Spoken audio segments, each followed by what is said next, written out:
नई नई सास बनने जा रही लक्ष्मी को उसके रिश्तेदारों ने अच्छे से समझा दिया था। दीदी देखो, सास बनना आसान नहीं है। कहने को बहू आ जाती है, लेकिन सारे घर में हक ऐसे कर लेगी जैसे तुमने तो इतने साल से घर के लिए कुछ किया ही ना हो। और नहीं तो क्या, मेरी वाली ने तो घर का नक्शा ही चेंज करवा दिया था। कहती है खिड़की यहाँ नहीं वहाँ करो, दरवाजा इस दिशा से खोलो और न जाने क्या क्या। अरे बताओ, 20 साल से क्या मैं गलत खिड़की दरवाजे के साथ रह रही थी? तभी वहाँ बेटी आ जाती है। हाँ माँ, और पक्का भाभी आने के बाद तो मेरा हाल बुरा ही होना है। तुम हर बात पर मुझे इग्नोर करोगी। हे भगवान, इतना सब कुछ होता है बहू के आ जाने पर, मुझे तो पता ही नहीं था। अरे एक हमारा जमाना था। अरे हमारा जमाना तो भूल ही जाओ कि सास के हाथ में कमान होती थी और हम कठपुतली। जीवन भर कठपुतली ही रहना है, पहले सास की और अब बहू की। खैर, मुर्गे की अम्मा कब तक खैर मनाती। हो जाती है बेटी की शादी और घर आ जाती है प्यारी सी पल्लवी। माँ जी चाय लीजिए। सास, जो कि पहले से डरी हुई थी, हाँ हाँ लाओ लाओ, लेकिन चाय पीते ही थू, अरे इसमें किरकिरा सा क्या है? चाय में चीनी तो है ही नहीं। माँ जी वो ये बता रहे थे कि आपको शुगर की बीमारी है, तो मैंने चीनी की जगह गुड़ का पाउडर डाला है, वो शुगर के लिए ठीक रहेगा। सास गुस्से से लाल हो जाती है। अरे नहीं नहीं, मैंने जीवन भर चीनी की ही चाय पी है, तो मैं तो चीनी वाली ही चाय पीऊंगी। तुम आई और मैं नियम बदल दूं? ऐसी सास नहीं हूं मैं, समझी? पल्लवी को समझ में नहीं आता कि सास को हो क्या गया है। अरे माँ जी हुआ क्या है, आप तो भड़क गई। तभी वहां ननद आ जाती है। तो आप काम ही ऐसा कर रही हैं ना भाभी? अरे भाई, मैंने क्या किया? शुगर के पेशेंट को चीनी नहीं पीनी चाहिए, तो मैंने चाय में चीनी नहीं डाली। इसमें मुझे तो नहीं लगता कि मैंने कुछ गलत किया। भाभी पहली बात ये कि जबान चलाने की जरूरत नहीं है, क्योंकि हम लोगों को भी बोलना आता है। बाकी आपका क्या मतलब है कि हम लोग माँ का ख्याल नहीं रखते हैं? आपको ही सारी साइंस की नॉलेज है। पल्लवी समझ जाती है कि इन लोगों के दिमाग में बहू को लेकर धारणा गलत ही है, इसलिए वो बिना कुछ बोले वहां से चली जाती है।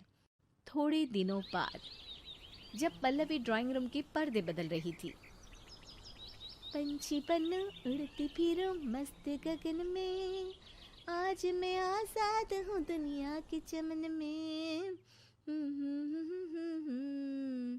वाह जी वाह, आजाद होना तो अच्छी बात है, लेकिन हम लोग भी गुलाम नहीं है। ये पर्दे किससे पूछकर बदले जा रहे हैं, जरा बताओगी?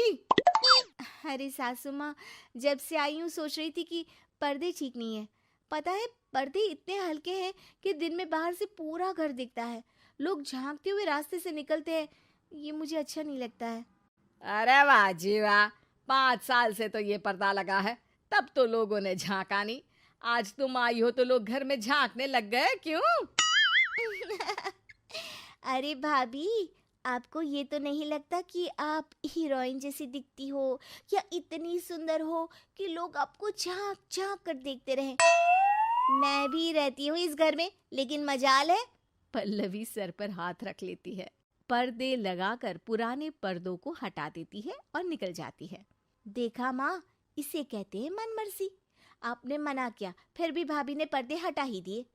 ठीक है बेटा, शुक्र करना पर्दे ही हटाए हैं। अरे कहीं किसी दिन ये हमें ही ना हटा दे। ऐसे कैसे हटा देंगी, हम क्या पर्दे हैं?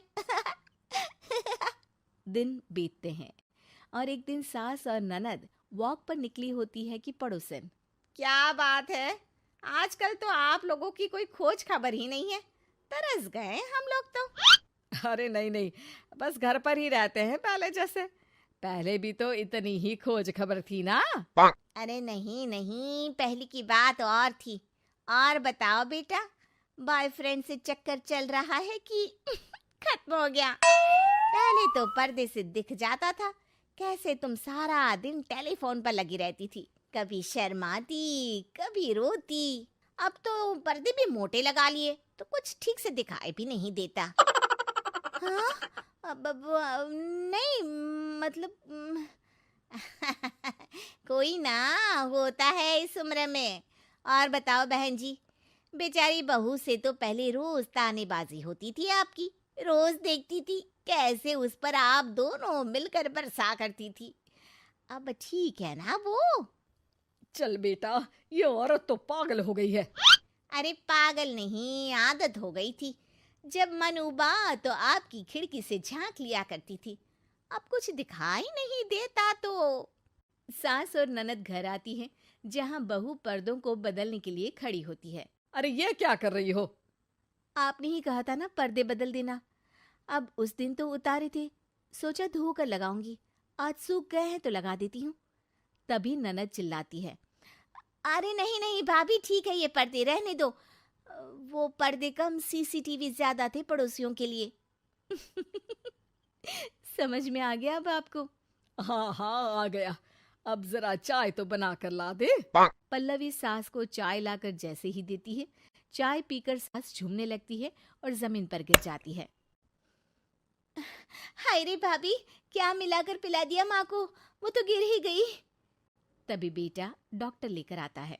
चेकअप के बाद डॉक्टर कहते हैं, ओ माय गॉड, इनका तो शुगर लेवल बहुत बढ़ गया है। क्या ये चीनी खाती है?